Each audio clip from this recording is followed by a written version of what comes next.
Bapak Ibu, Saudara dan anak-anakku sekalian, siswa-siswi SMP dan SMK Damaklas Dharma Widya. Selamat pagi semuanya, Sotihotu Namo Buddhaya. Ya, sudah lama kita tidak jumpa ya, hari ini kita jumpa lagi. Senang Ibu berjumpa kembali dengan kalian ya. Damaklas Dharma Widya, konsisten dalam belajar, semangat dalam dhamma. Nah, anak-anakku sekalian, mari hari ini kita membahas tentang tujuan akhir umat Buddha.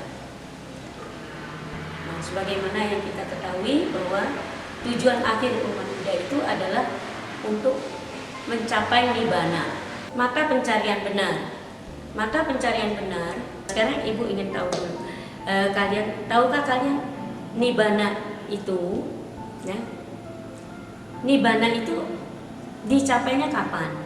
Bisakah nibbana itu dicapai? Kapan kita bisa mencapai nibbana? Apakah kita harus meninggal dunia dulu atau tidak? Nah, anak-anak ternyata ya, nibbana itu ada dua macam. Ada dua macam nibbana. Yaitu pertama, Sa-upadisesa nibbana.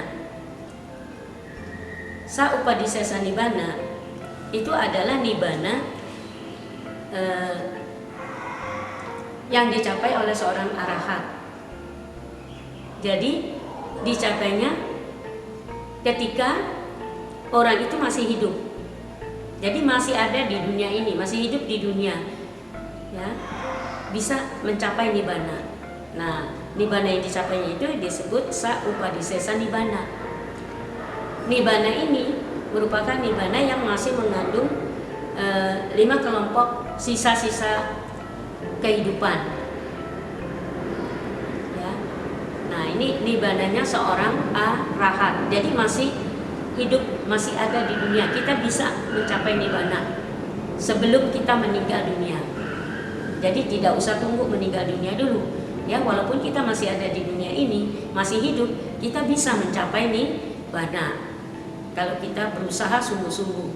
Ya, buktinya, nah itu banyak arahat. Nah, arahat itu mencapai nibbana saat beliau masih hidup. Nah, kemudian macam nibbana yang kedua. Yang kedua yaitu namanya An-upadisesa nibbana. Apa itu An-upadisesa nibbana? An-upadisesa nibbana itu adalah nibbana yang sudah tidak lagi mengandung sisa-sisa 5 kelompok kehidupan tadi. Ya. Nah, An-upadisesa nibbana ini adalah nibbana seorang arahat setelah meninggal dunia. Jadi An-upadisesa ini dicapainya setelah seorang arahat meninggal dunia. Dia mencapai nibbana, beliau mencapai nibbana lagi. Nah, nibbana itu disebut An-upadisesa nibbana. Itu ya anak-anak ya. Nah, jadi untuk mencapai nibbana kita tidak perlu tunggu meninggal dunia. Walaupun kita masih hidup, nibbana itu bisa dicapai di dunia ini. Ya. Itulah nibbana. Nah, anak-anakku sekalian, samakah nibbana dengan surga? Bagaimana? Yuk, samakah nibbana dengan surga? Nah, menurut ajaran Buddha, di dalam agama Buddha, surga itu ada 6, ya, ada 6 alam surga. Nah, kemudian surga ini dengan nibbana sama tidak? Kalau menurut ajaran Buddha, surga dengan nibbana itu tidak sama. Nibbana itu bukan surga dan surga itu bukan nibbana. Surga, ya, apa sih bedanya surga dengan nibbana? Nah, bedanya surga dengan nibbana kita lihat, ya. Kalau surga, ya, kalau misalnya kita meninggal dunia lalu kita bisa terlahir di alam surga, nah memang di alam surga itu alam surga itu merupakan suatu alam kehidupan yang penuh dengan kebahagiaan, ya, penuh dengan kebahagiaan. Nah, tapi ingat, mereka yang terlahir di alam surga itu hanya menikmati buah-buah kebajikan yang sudah mereka lakukan selama hidup di dunia ini, ya. Dan beliau menikmati hasil kebajikannya itu, buah-buah dari kebajikannya itu. Nah, nanti kalau misalnya buah kebajikannya itu sudah habis, nah nanti ia akan bagaimana? Akan meninggal di surga. Begitu meninggal di surga, dia akan terlahir kembali di alam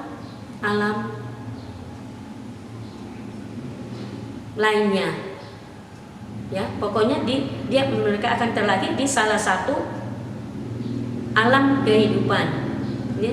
Di salah satu alam kehidupan dari 31 alam kehidupan, terlahir di salah satu dari 31 alam kehidupan. Kita sudah tahu kan, dalam agama Buddha kita mengenal ada 31 alam kehidupan.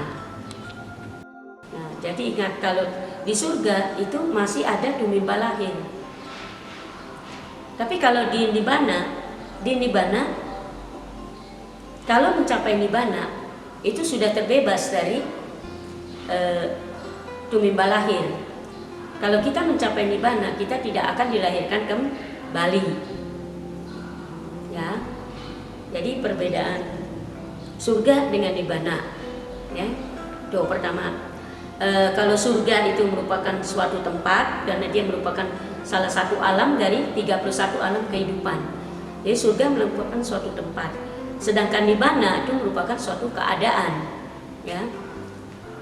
Yang kedua, kalau di surga itu masih ada tumimba lahir, ya. Tapi kalau di Nibbana tumimba lahir itu tidak ada lagi, sudah terbebas dari tumimba lahir, ya.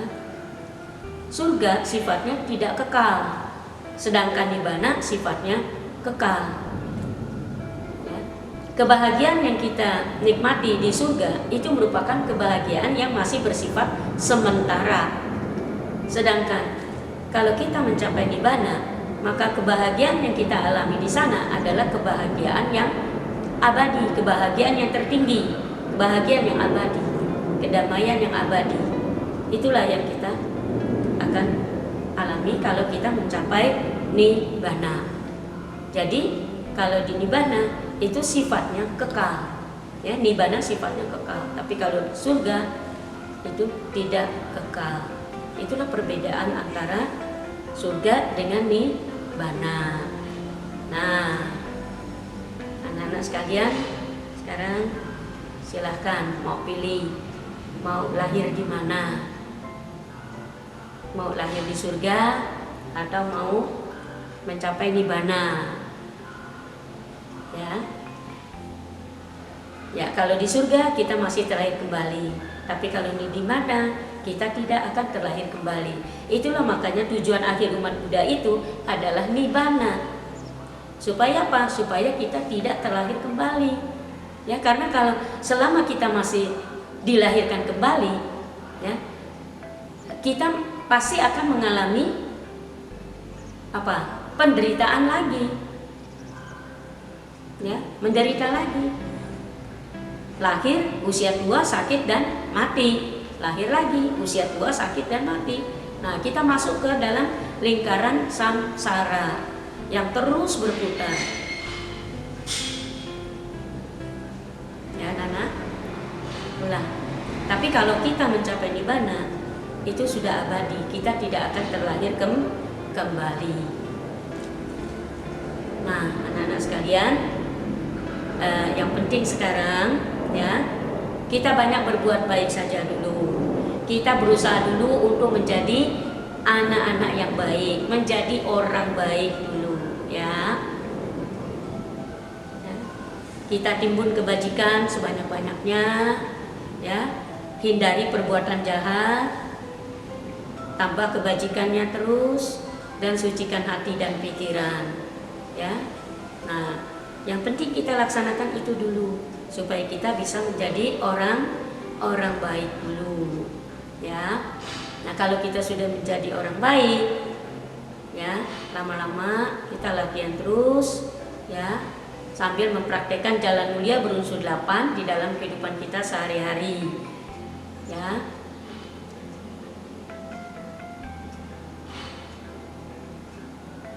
Ya anak-anak, yang penting kita harus berusaha menjadi orang baik dulu, ya.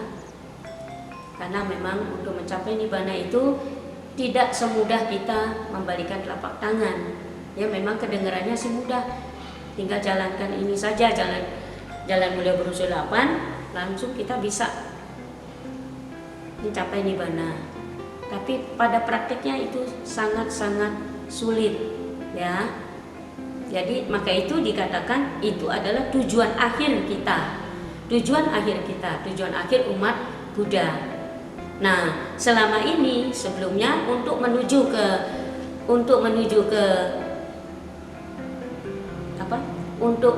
ke tujuan akhir itu, ya, kita harus awali dulu dari apa? Banyak berbuat baik, ya. Hindari perbuatan jahat, banyak berbuat baik, sucikan hati dan pikiran. Ini saja dulu ya anak kita lakukan supaya kita berusaha dulu menjadi orang baik, ya, menjadi anak-anak yang baik, orang yang baik, ya. Nah, anak-anak ibu sekalian, ibu rasa cukup sampai di sini dulu ya. Lain kali kalau ada kesempatan nanti kita sambung lagi, ya. Kalau misalnya ada kata-kata ibu yang kurang berkenan, ibu mohon maaf, ya. Kita sama-sama belajar di sini, ya. Terima kasih atas perhatiannya. Sukihotu, Namo Buddhaya.